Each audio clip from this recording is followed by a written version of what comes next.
By mid-January 1942, Yamashita's army had reached the southern Malayan state of Johor, just 2 days' march from Singapore.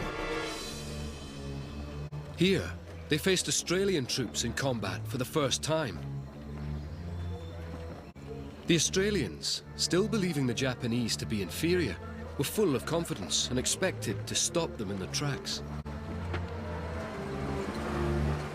The commander of the 10,000 Australian troops, Major General Gordon Bennett, had made his reputation in World War I as a fearless frontline soldier. But he had one weakness. One of the skills of generalship is getting on with your superiors and your allies. And Gordon Bennett was absolutely incapable of working with anyone. He was abrasive, he was abrupt, he was arrogant, he believed he knew better than anybody else. And in the end, he proved to be the worst choice for a very delicate situation for Australian commanders.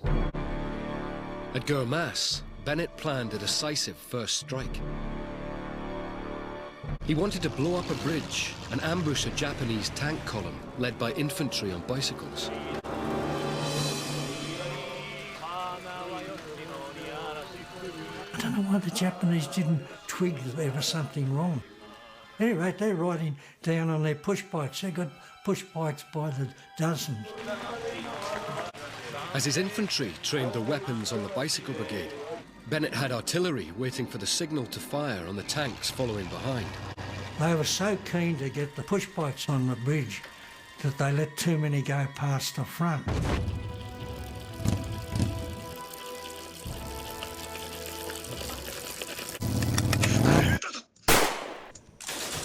Ready and fire!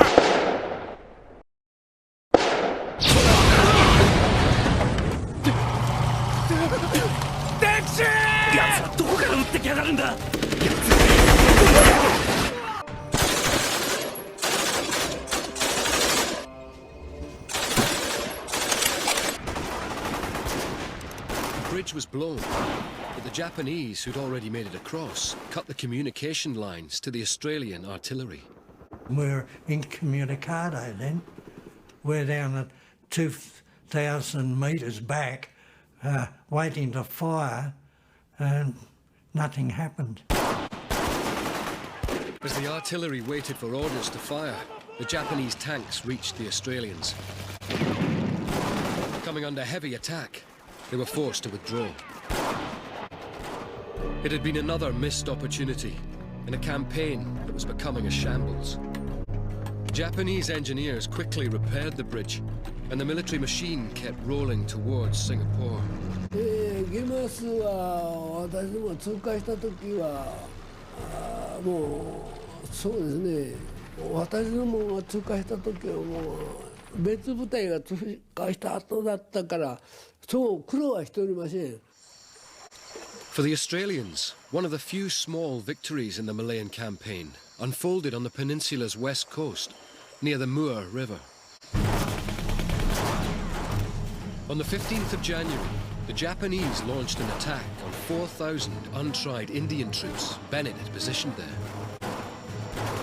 Now the Indians were very much all young men, untrained, and they just went through them like butter.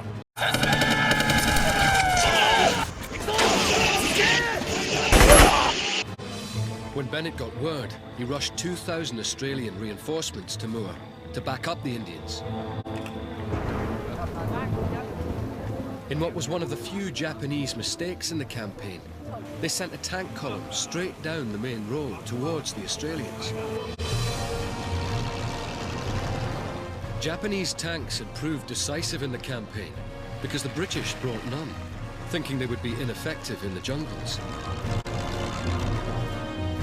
But on a bend in the road, the tanks ran into 2 Australian anti-tank guns.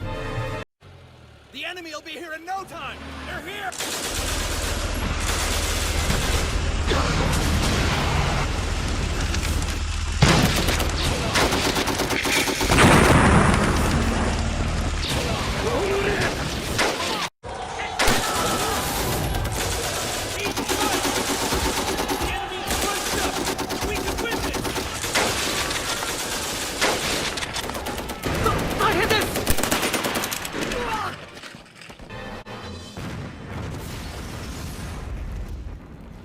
anti-tank inflicted heavy casualties on their tanks.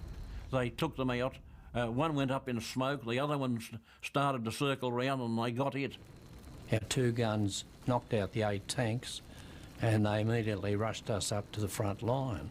So when I got there and our gun was set up, the tanks were still on fire.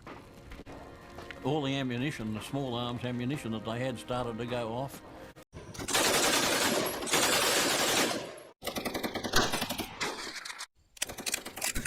And then the smell of hamburgers. That was the crew of the tank being burnt. Oh, they'd all been killed, either killed in the tank or some had got out of the tanks and the infantry had shot them. War is a terrible, stinking, horrible, shocking state of affairs. You are asked to kill a man you've never met, and if you don't kill him, he'll kill you. And we're in the middle of a battle, and this is the result of the battle.